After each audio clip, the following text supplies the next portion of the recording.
Namaste and welcome to this exciting episode of Sathology Debunking Mythology। सतोलॉजी के इस episode में आपका बहुत बहुत स्वागत है। बहुत जल्दी से अमेरिका में बहुत ज़्यादा चेंजेस आ रहे हैं, जैसे कि एक डिबेट चल रही है कि जो नेचुरलाइज सिटीजन्स हैं, मतलब जो प्रोसेस के होकर ग्रीन कार्ड लेकर जो सिटीजन्स बने, उनकी सिटीजनशिप छीन ली जाए, which are a threat to American security. बहुत सारे नाम भी आ रहे हैं, जैसे कि ममदानी या फिर काफ़ी जो न्यूज़पेपर एंकर्स हैं, न्यूज़ साइट के एंकर्स हैं, उनके भी नाम आ रहे हैं और काफ़ी प्रोमिनेंट सिटीजन्स के ऊपर भी आ रहे हैं। सतोलॉजी पे हमने बहुत पहले ही प्रेडिक्ट कर दिया था, अंग्रेज जी के शो में उन्होंने बताया था कि ये ऐसा होगा, दिख रहा है। दूसरा, क्या ये होगा या नहीं होगा वो अब पता नहीं हम लोगों को, but we knew that this a step they are going to take. अगर ये होता है तो अनप्रेसिडेंटेड होगा और ये अमेरिकन इकोनॉमी के लिए भी चैलेंजिंग हो सकता है, वो मुझे पता नहीं, या नहीं हो सकता है वो मुझे पता नहीं, बट डेफिनेटली ये इसको इम्पैक्ट करेगा अमेरिका की ट्रस्टवर्दीनेस। और एक और चीज़ दिखाता है कि जैसे हर चीज़ सेटलर्स ने बेची, जैसे सियूक्स के ट्राइब ने बोला था कि आपके डॉलर्स का क्या वैल्यू है, क्योंकि मेरी ज़मीन जो है ज़्यादा इम्पोर्टेंट है। उन्होंने बोला था 1600 में, 1700 में पहले बोला था। और तो ये पूरा जो प्रोग्राम है कि सिटीजनशिप जो है वो एक, मतलब आपका कहाँ जन्म हुआ है ये नहीं, जो सरकार डिसाइड करेगी आप रहना चाहिए नहीं रहना चाहिए, ये पहले से ये इट इज़ ए वेपन, उसको यूज़ किया जाता है। और अमेरिका जो है सारे कानूनों को यूज़ करता है, सबको, उसके लिए कोई लिमिट नहीं है, मतलब कोई मॉरल बाउंड्री नहीं है ना। तो ये पहले भी यूज़ हो चुका है।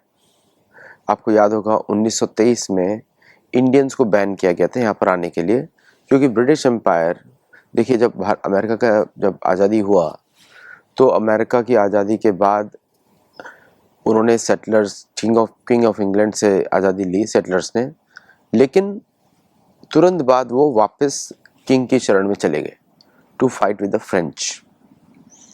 तो ये पहले हुआ था, रिवर्ट हो चुका है। और बहुत सारे जो स्टेट्स हैं जैसे मैरीलैंड है, पेंसिल्वेनिया है, ये कॉमनवेल्थ को बिलोंग करते हैं, कॉमनवेल्थ के स्टेट्स हैं। तो ब्रिटेन ने यहाँ पे अपना राज कायम रखा through churches, Presbyterian church, Episcopian church, Trinity church, ऐसे करके। और सभी चर्चेस को, जो ज़्यादातर प्रोटेस्टेंट थे, जो भी स्टेट्स बनाए गए 50, उनको दे दिया गया कि आप इनको चलाइए, ये आपके लिए चल रहे हैं संरक्षण में। तो चर्च एक इनडायरेक्ट गवर्नमेंट है पूरे अमेरिका में, Protestant church.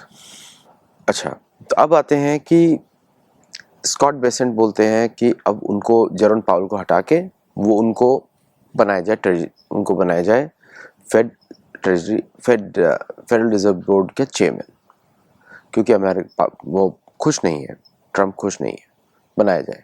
Very outlandish demand, मतलब कि ये डिमांड हो रही है कि इसको कैसे कंट्रोल किया जाए, क्योंकि इंटरेस्ट रेट्स जो हैं कम करने के लिए बोल रहे हैं। और वो बोल रहे हैं कि इंटरेस्ट रेट्स कम किया तो लिक्विडिटी, तो मतलब कि लिक्विडिटी, इन्फ्लेशन बढ़ेगा, वो ये सोच रहे हैं। बट अल्टीमेटली इसे बोला जाता है कि जब जैसा राजा वैसे कोई डिसीजन लेने पड़ेंगे, नहीं तो प्यूनिटिव एक्शंस होगा। अब जो इस ब्यूटीफुल बिल में, जिसको ट्रम्प ने सेलिब्रेट भी किया, बहुत सेलिब्रेट किया, और डेमोक्रेट्स ने बहुत अपोज भी किया। देखिए, I am neither Democrat not Republican, हम लोग धार्मिक लोग हैं, हम लोग दोनों साइड की तरफ एनालाइज करते हैं कि ठीक है कि नहीं है। कुछ पॉलिसीज़ डेमोक्रेट्स की अच्छी हैं, मतलब सिर्फ बात करने में, बिलीव मी कि वो एक्शंस तो एक यूनि पार्टी के जैसे ही होते हैं। कुछ अच्छी उनकी पार्टीज़ है कि वो they appear to be soft towards the brown people. America में वाइट वर्सेस ब्राउन का डिवाइड चलता है। जो रिपब्लिकन्स हैं वो more favour towards white people and some black people, but not brown people. पूरा का जो मागा का मैं ट्विटर फीड देख रहा था, दे वर टारगेटिंग इंडियंस। और मुझे बड़ा सा अजीब सा लगा कि वाई मागा cried will target only Indians, क्योंकि उनका टारगेट ये है कि ये लोग हमारी जॉब्स खा जाते हैं। तो potential is towards the well paying jobs only. तो वर्क प्लेस वायलेंस पे, वर्क प्लेस पे बहुत ज़्यादा एक्शंस दिख सकता है लोगों को, तो you need to be better aware of, prepared of. मुझे कोई बता रहा था कि सिस्को में जो भी, क्योंकि मेजोरिटी वहाँ पे इंडियंस रहते हैं, बहुत सारे इंडियन कॉन्ट्रैक्टर्स को निकाल दिया गया फिर नो नोटिस। सबका डेट आ रहा है जुलाई में, मिड जुलाई तक लोग चले जाएंगे। तो मोर ले offs happening. Elon Musk declares the, अभी आते हैं नेक्स्ट टॉपिक पे। Elon Musk declares the America party. अब कितना आगे जाएगा किसी को पता नहीं है, लेकिन it's a threat in 2026 mid terms. वो ज़्यादातर उसको अपोज करेगा, जो एलॉन मस्क जो रिपब्लिकन वोटर बेस है उसको अफेक्ट करेगा। डेमोक्रेट्स बड़े खुश हैं, बोल रहे हैं कि तुम पहले डेमोक्रेट थे, अच्छे थे, लेकिन क्या वो कर पाएगा या नहीं कर पाएगा, will have to C.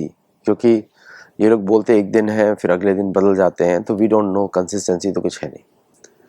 Meanwhile BRICS जो है अपोजेस ट्रम्प्स विम्सिकल टैरिफ्स। तो उससे अब जो कल जो डेट आने वाली है परसों 9 जुलाई को, कि now the tariffs will be impose on all countries. Bharat ने ही बोल दिया वो भारत के इंटरेस्ट के लिए सोचेंगे, ट्रम्प के हिसाब से नहीं सोचेंगे। ब्रिक्स ने भी बोल दिया कि दोज आर नॉन, मतलब these are not legitimate for the international relations. Surprisingly United Nations कुछ बोल ही नहीं रहा है यहाँ पर, क्योंकि यूनाइटेड नेशंस तो यही 5 देश कंट्रोल करते हैं जो वर्ल्ड वॉर 2 में जिन्होंने अपनी धाक जमाई थी। चाइना को इंक्लूड किया था ताकि चीन जो है उनको रेगुलर ट्रेड देता रहे ओपीएम का, क्योंकि पॉपुलेशन को ड्रग रखना है, समझे आप। अमेरिका में इसको लीगल कर दिया गया थ्रू फार्मास्यूटिकल इंडस्ट्री।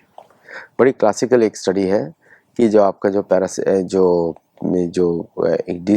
मेडिसिन होता है ना, पैरासीटामोल और उसी का एक वर्जन है, आई डोंट नो बट, तो वो एक ट्री बार्क से आता है मेडिसिन जो फीवर रिड्यूस करता है और जो भारत में बहुत यूज भी होता था। तो उसका जो पेटेंट है वो अमेरिकन कैसे हो गया, तो बड़ा सरप्राइजिंगली तो फार्मास्यूटिकल इंडस्ट्री में उस पर भी डिबेट चल रही है और हमारे भारतीय लोग भी उस पर बात कर रहे हैं। नाउ वेपन्स पे यूक्रेन को अमेरिका ने मना किया ऑल द वेपन्स सप्लाईज के लिए। साथ में यूक्रेन के ऊपर रशिया के बम्बार्डमेंट इंक्रीज हुई है। ट्रम्प, अब लोग मीडिया बता रही अपसेट है, नहीं, इट्स ऑल पर the script. Why will you be upset for what? जो पर्सनल बना देते हैं मीडिया वो बिल्कुल गलत है एक्चुअली। जो पुराना हमारे जो दूरदर्शन के न्यूज़ एंकर्स थे जो पढ़ते थे, they were doing a good job. वो विदाउट एनी इमोशंस रीड करते थे स्क्रिप्ट को, तो मज़ा आता था उसमें, मतलब एक तरीके का कि एक न्यूट्रलिटी दिखता था। अभी आजकल ऐसा नहीं है। लोग बोलते हैं अपसेट है ट्रम्प। ट्रम्प क्यों अपसेट होगा? वो तो ट्रम्प का प्लान है। तो नई सप्लाई करने का अर्थ है कि अमेरिका को उसकी ज़रूरत है और अमेरिका का मैन्युफैक्चरिंग पिकअप नहीं हो रहा है। डॉलर का इस साल 10% डाउनफॉल हुआ है, लेकिन दुनिया में उसका इफेक्ट नहीं पड़ा। क्यों? क्योंकि उसका फ़र्क ही नहीं पड़ता ग्लोबल इकोनॉमी पे, उसकी बाइंग पावर सेम रहती है। सो ये जो डॉलर का है तो दिखता ही है कि काफ़ी मैनिपुलेटेड करेंसी है, वो दिखता ही है। और हाउसिंग क्राइसिस शुरू हो चुका है अमेरिका में, ऐसा लगता है, क्योंकि रिपोर्ट्स से सारी ऐसी आ रही हैं कि there are more sellers than buyers. Possible, बिल्कुल रियल है। और अभी तक मार्केट्स को बना के रखा गया है ताकि कोई ज़्यादा फोर्स ना हो या फिर देयर सडन स्पाइक्स ना हो।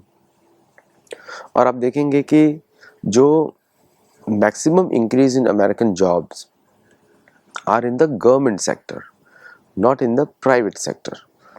तो ये एक और, जो प्राइवेट प्रोडक्शन अगर इंक्रीज नहीं हो रहा है, इसका मतलब इकोनॉमी नहीं ग्रो कर रही है।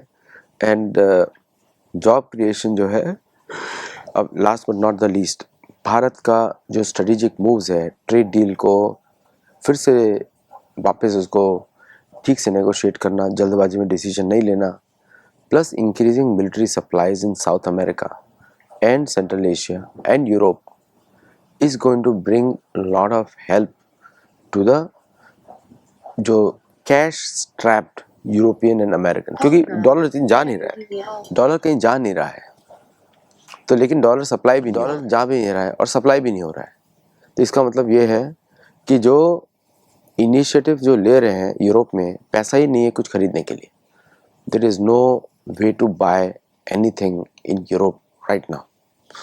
तो इसलिए ये प्रोडक्शन का जो, क्योंकि अगर अमेरिका को उनको पैसा देना पड़ेगा, डॉलर्स देना पड़ेगा, but Europeans are asking for gold not dollars, they are asking their gold back.